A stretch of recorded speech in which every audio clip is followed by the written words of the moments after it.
नमस्कार दोस्तों, भक्ति श्लोक चैनल में आपका स्वागत है। महाभारत कथाएं। कृपाचार्य तथा द्रोणाचार्य। गौतम ऋषि के पुत्र का नाम शर्द्वान था। उनका जन्म बाणों के साथ हुआ था। उन्हें वेदाभ्यास में जरा भी रुचि नहीं थी और धनुर्विद्या से उन्हें अत्यधिक लगाव था।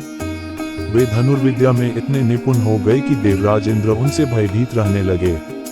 इंद्र ने उन्हें साधना से डिगाने के लिए नामपदी नामक एक देवकन्या को उनके पास भेज दिया। उस देवकन्या के सौंदर्य के प्रभाव से कृप नामक बालक उत्पन्न हुआ और दूसरे भाग से कृपी नामक कन्या उत्पन्न हुई। कृप भी धनुर्विद्या में अपने पिता के समान ही पारंगत हुए। भीष्म जी ने इन्हीं कृप को पांडवों और कौरवों की शिक्षा दीक्षा के लिए नियुक्त किया और वे कृपाचार्य के नाम से विख्यात हुए। कृपाचार्य के द्वारा पांडवों तथा कौरवों की प्रारंभिक शिक्षा समाप्त होने के पश्चात अस्त्र शस्त्रों की विशेष शिक्षा के लिए भीष्म जी ने द्रोण नामक आचार्य को नियुक्त किया। द्रोण के साथ प्रशत नामक राजा के पुत्र द्रुपद भी शिक्षा प्राप्त कर रहे थे तथा दोनों में प्रगाढ़ मैत्री हो गई।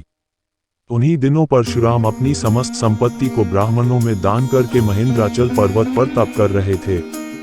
एक बार द्रोण उनके पास पहुंचे और उनसे दान देने का अनुरोध किया। इस पर परशुराम बोले, वत्स तुम विलंब से आए हो, मैंने तो अपना सब कुछ पहले से ही ब्राह्मणों को दान में दे डाला है।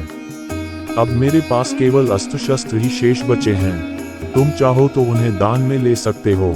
द्रोण यही तो चाहते थे, अतः उन्होंने कहा, हे गुरुदेव, आपके अस्त्र शस्त्र प्राप्त करके मुझे अत्यधिक प्रसन्नता होगी, किंतु आपको मुझे इन अस्त्र शस्त्रों की शिक्षा दीक्षा देनी होगी तथा विधि विधान भी बताना होगा। इस प्रकार परशुराम के शिष्य बनकर द्रोण अस्त्र शस्त्रादि सहित समस्त विद्याओं के अभूतपूर्व ज्ञाता हो गए। शिक्षा प्राप्त करने के पश्चात द्रोण का विवाह कृपाचार्य की बहन कृपि के साथ हो गया। कृपि से उनका एक पुत्र हुआ।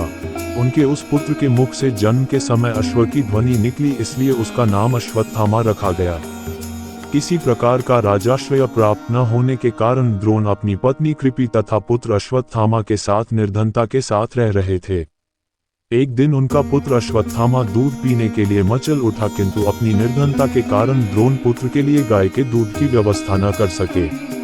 अकस्मात उन्हें अपने बाल्यकाल के मित्र राजा द्रुपद का स्मरण हो आया, जो कि पांचाल देश के नरेश बन चुके थे। द्रोण ने द्रुपद के पास जाकर कहा, मित्र, मैं तुम्हारा सहपाठी रह चुका हूँ। मुझे दूध के लिए एक गाय की आवश्यकता है और तुमसे सहायता प्राप्त करने की अभिलाषा लेकर मैं तुम्हारे पास आया हूँ। इस पर द्रुपद अपनी पुरानी मित्रता को भूलकर तथा स्वयं के नरेश होने के अहंकार के वश में आकर द्रोण पर बिगड़ उठे और कहा, तुम्हें मुझको अपना मित्र बताते हुए लज्जा नहीं आती? मित्रता केवल समान वर्ग के लोगों में होती है, तुम जैसे निर्धन और मुझ जैसे राजा में नहीं। अपमानित होकर द्रोण वहां से लौट आए और कृपाचार्य के घर गुप्त रूप से रहने लगे। एक दिन युधिष्ठिर आदि राजकुमार जब गेंद खेल रहे थे तो उनकी गेंद एक कुएं में जा गिरी।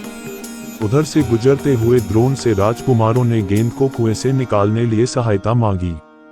द्रोण ने कहा, यदि तुम लोग मेरे तथा मेरे परिवार के लिए भोजन का प्रबंध करो तो मैं तुम्हारा गेंद निकाल दूंगा। युधिष्ठिर बोले, देव, यदि हमारे पितामह की अनुमति होगी तो आप सदा के लिए भोजन पा सकेंगे। द्रोणाचार्य ने तत्काल एक मुट्ठी सीख लेकर उसे मंत्र से अभिमंत्रित किया और एक सीख से गेंद को छेदा।